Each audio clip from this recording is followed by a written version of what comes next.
Okay, so what happened? Well, back in March 2014, I came to this village, Doragawa, and your mom was pregnant with Margie, 8 months pregnant with Margie, and I came here to go to the top of Mount Omine, which is in the distance from here.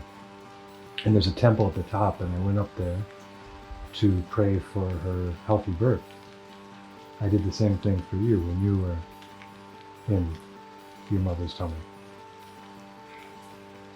And everything was great. The weather was really nice that day. I went up to the top and I prayed. I stood at the temple and was feeling really good about the start of our new family, which was going to be 4 people. And then as I was coming down the mountain, I have to mention there was a lot of snow that day because it was March. There was a couple of meters in the mountains, and I came to a spot where there was a kind of wooden staircase, and it was broken. And so I had taken this trail a couple of times before and knew there was one more path to the right. And so I thought, okay, I better avoid this broken stairs. And I went a little bit to the right and I was walking, and at that point I slipped and started falling down the mountain. And I got to this point where I was just hanging there. So I fell about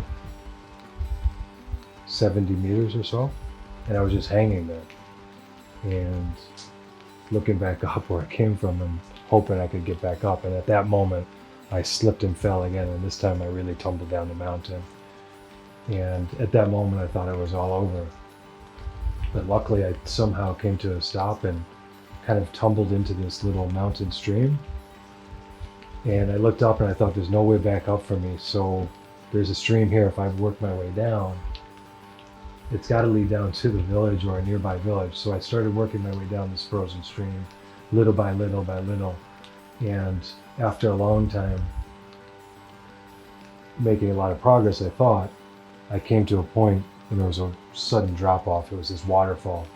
I almost kind of went over the edge, and my heart started beating really hard because now I knew I couldn't go down that way.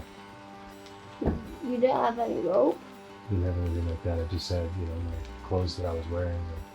I just planned to go up the mountain, pray for Margie's birth, come back down, and go to the hot spring, and then take it easy. But so now I'm at that waterfall, and there's nowhere to go. And I'm starting to panic a little bit because I knew I couldn't get up. I know I couldn't get down.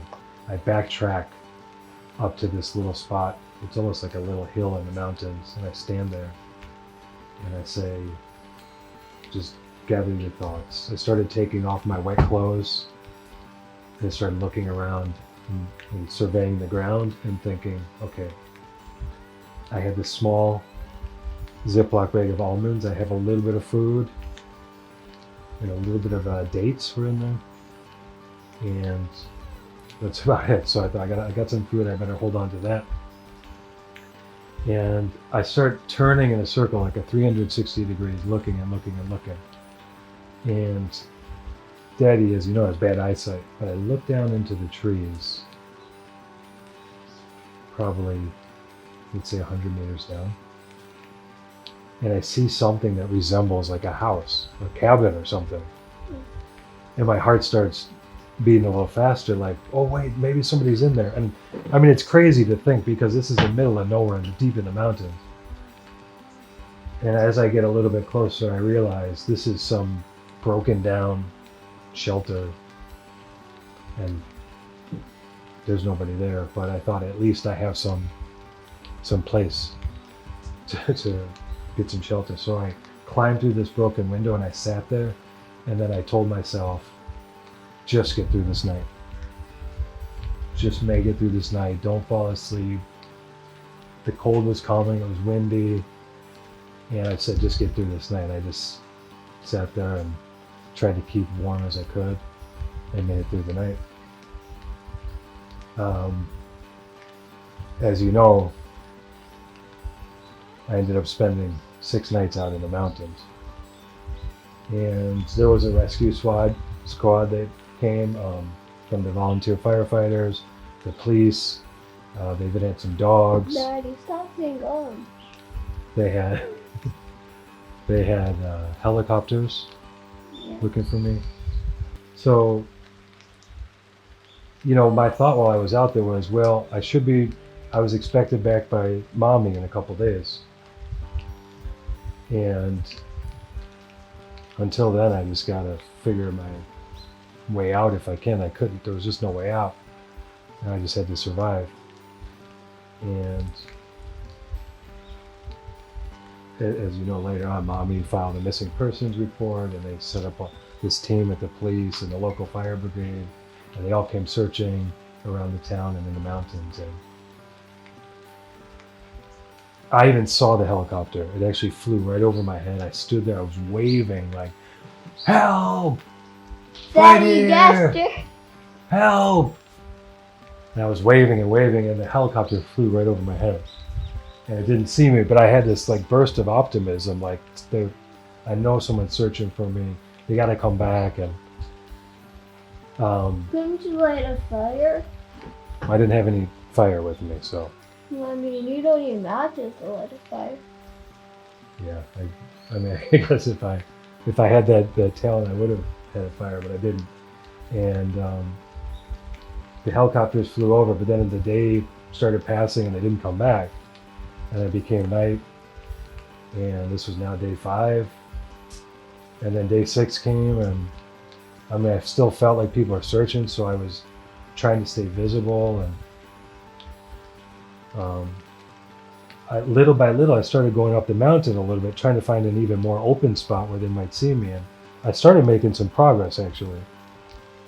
There was all these trees. I started grabbing the trees to hold on to help me up. And when I held the tree, I just felt like the tree was trying to help me. There's this support that, it was no longer just me, that we were working together, and I was feeling really good. And You're going crazy. And then I got to this point, and I thought maybe I might be able to get back up if I can keep going. It wasn't the way that I came, but if I keep going, maybe I can get back up to a trail. And then just as I was thinking that, I got to this point and I slipped, and I really felt this time. It was like I was tumbling down the mountain like a basketball. And there was all these rocks and trees, and I really thought this is the end. And I had this feeling like I don't even have time to like think about my family and remember all the good times. It just was happening so fast. And I thought that was the end. And then suddenly my foot hit something, and I kind of fell, and I slowed down in the snow, and I kind of checked everything, and I was still alive. And I was like, oh, that was such a close call. I should just go back to the shelter. I shouldn't be moving around. And I went back to the shelter and just waited.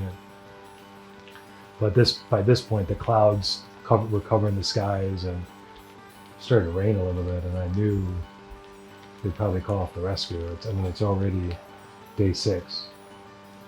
So I was sitting there in the shelter on the last night, and to be honest, I was kind of... This shelter saved your life, probably. Yeah, I definitely think so. Were your almonds and dates gone by then? I would eat like one almond. That would be a meal, and I just chew on it and try to eat that to get some energy. And they were pretty much, everything was gone.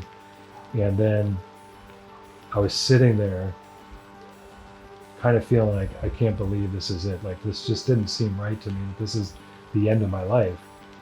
And here back in Osaka, my pregnant wife and my 3-year-old daughter, and you, before this moment, me and you were just best buddies, constantly together. And I couldn't believe not only that I wouldn't get to see you again, but what I was really worried about was, time would pass, and then you wouldn't even remember me.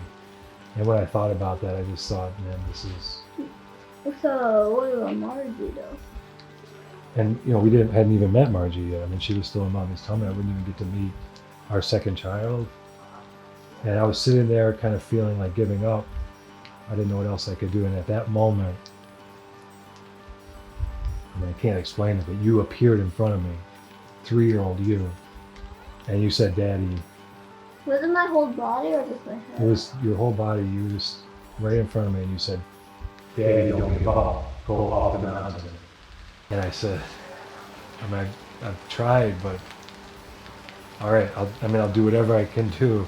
I'll go as hard as I can, as far as I can until I die if that happens, but I'll do whatever I can. So I waited until the next morning, and the weather just got worse and worse. Unbelievable rain, wind.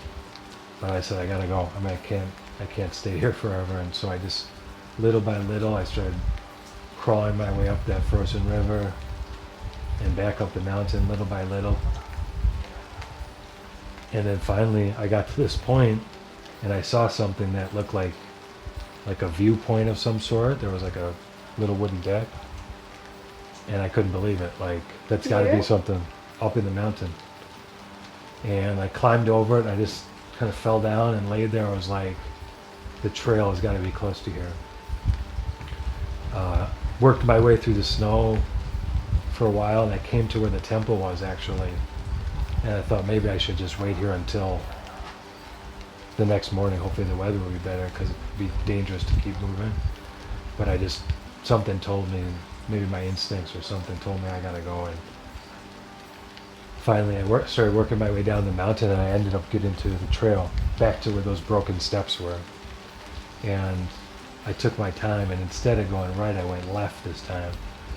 And I found a trail, worked my way down the mountain, and I got back to the village. And little by little, I walked for a while, and I came to the first house I could see, which happened to be someone I knew, Shinchoku Sensei. And I rang the bell and said, help, help, this is Michael. They opened the door, they couldn't believe it. I mean, someone must have contacted them to tell them that I was missing. I fell in the entrance, and they picked me up and they carried me into the bathroom. And they have one of those communal baths, one of those big baths. And they stripped off my clothes, and these 4 men carried me and set me into the bath. And they were worried my frostbitten hands were gonna get injured in the really hot water. So they actually held those out of the water in these little lukewarm basins. And there we are, all completely naked, as you know, you go into the hot spring. And I hadn't said a word, I was just in shock. And then it hit me, like, this is like humanity. These people, I don't even really know these people, and they're helping me. And I just started crying like I never cried before in my life. It was like a cry you hear from a baby. And I just was it was like I kind of understood everything at that moment. And then they helped me get my clothes back on, and the policeman came and they brought me to the hotel.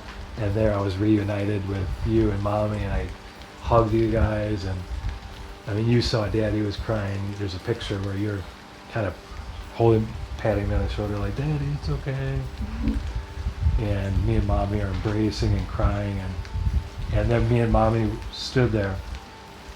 And it was the craziest thing, because your mom held me and she said to me, and I hadn't even spoken yet, I was just still speechless, which is surprising, right? Because Daddy is never speechless, I'm always talking. And she grabbed me and said, I knew you would never give up. I knew you would get back to your family. I knew you were a great man. I knew how much you love us. And the thing about it was, these were the things I was actually saying in the mountains. In fact, I would stand there and I would shout it out. I won't give up. I will get back to my family. And then they put us in the ambulance. You stayed with Grandma, and we went to the hospital, and Mommy was with me, and we just had this great talk. And you know what I realized from all that experience, I already figured it out, was, you know, my life had a purpose, and it wasn't my time to go. I had something to do. And I really felt the meaning of my life was to be with my family. Yeah. So do you remember that time at all? I remember you wouldn't let me stay in Oh, the hospital. That's right. And then I was in the hospital for a week recovering.